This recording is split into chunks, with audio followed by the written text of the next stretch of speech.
ایک اعتراض، چلے اس پہ آپ کہہ دیجیے گا جو بھی، لیکن ایک اعتراض اس سے آگے بڑھ کر یہ بھی ہے کہ پی ٹی آئی میں اور کوئی لوگ موجود نہیں تھے جو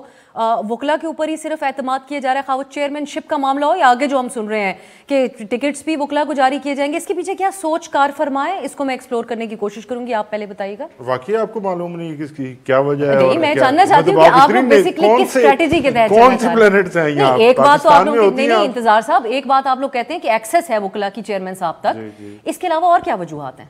نہیں، ایکسس کے علاوہ صرف آپ کو یہی وجہ لگتی ہے؟ مطلب آپ کو لگتا ہے کہ باقی لوگ سنیے کہ ذرا مجھے نہیں، جواب دیں، ایک سیکنڈ انتظار صاحب، نہیں چیئرمین شپ کے لیے کیا علی محمد خان صاحب نہیں تھے؟ وہ ہمارے ٹاک شوز میں بھی آ رہے ہیں، آزاد بیٹھے ہیں، حامد خان صاحب پریس کانفرنس کر رہے ہیں، ہم نے بھی ان کا سارٹ چلایا، تو چیئرمین کے لیے سیاستدان کو کیوں نہیں کیا گیا؟ سیاستدان ہے گور علی خان، سیاستدان ہے، پیپلز پارٹی کے ٹکٹ سے الیکشن لڑا، پیپلز پارٹی کے نمائندے تھے نا، تبھی اب آپ اس پہ پی ٹی آئی کے فیسز کی بات کر رہی ہوں جناب۔ نہیں دیکھیں، پی ٹی آئی کے فیسز تو 99% پیپلز پارٹی ہے۔ دیکھیے پیپلز پارٹی ہو یا P T I who, political, آپ نے کہا کہ ایک پہلا اعتراض آپ کا کہ پولیٹیکل کلاس سے بلونگ نہیں کرتے، تو میں آپ کو کہوں کہ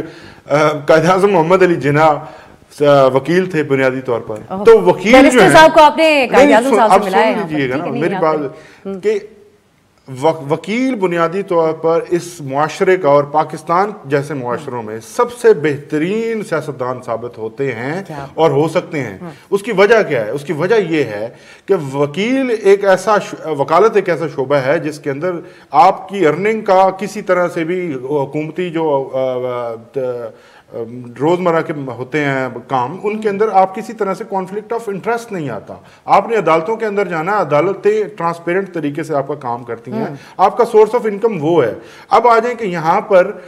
جو دیگر سیاستدان ہوتے ہیں، میں ان سے اختلاف نہیں کر رہا کسی بھی طرح سے، لیکن ایک کانفلکٹ آف انٹرسٹ کہیں نہ کہیں ان کی فیملی کا بزنس ہوتا ہے، کچھ اور ہوتا ہے، تو سیاستدانوں کے بارے میں تو یہ آپ نے بڑی جنیرک رائے دی۔ میں آپ کو ایک بات، یہ ایک ریالٹی ہے، دیکھیے ہم اسی معاشرے سے آئیں، لیکن آپ کا یہ جو اعتراض ہے کہ صرف وکیلوں کو کیوں کیا گیا، ایک تو آپ کو آج کے حالات معلوم ہیں، پارٹی کے جتنے ریجنل آفیسز ہیں وہ سیل ہوئے ہیں، ایون سینٹرل سیکریٹریٹ تو ریزسٹ بھی تو انتظار صاحب پاکستان کی سیاسی جماعتوں نے ساری زندگی کی ہے۔ اب مجھے ذرا بولنے دیجئے، مجھے آپ موقع دیں کہ میں آپ کے سوال کا مکمل جواب دے سکوں، تاکہ سوال وقت محدود ہوتا ہے۔ انتظار صاحب آپ ہر روز ٹاک شوز پہ جاتے ہیں، یہ جانتے ہیں۔ جی اچھا،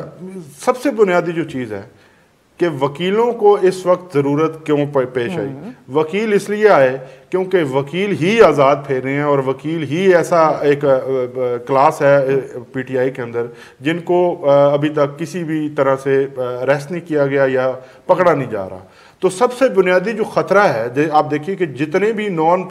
لائر ہماری لیڈرشپ ہے، ان تمام کو گرفتار کیا گیا، اور ان کو تمام کو گرفتار کیا جا سکتا ہے، بار بار کے وکیلوں کو بھی کیا جا سکتا ہے، یہ بات نہیں، لیکن ایک ہم نے ایک دیکھی ہے، اب ریسنٹلی دیکھا کہ عدالتوں کی طرف سے بھی ایک ریزسٹنس آئی، اور بار ایسوسیشنز اور بار کونسلز بھی وکلا کے پیچھے کھڑی ہوئی ہیں، تو اس کی وجہ سے ایک مضبوط جو چیز ہے،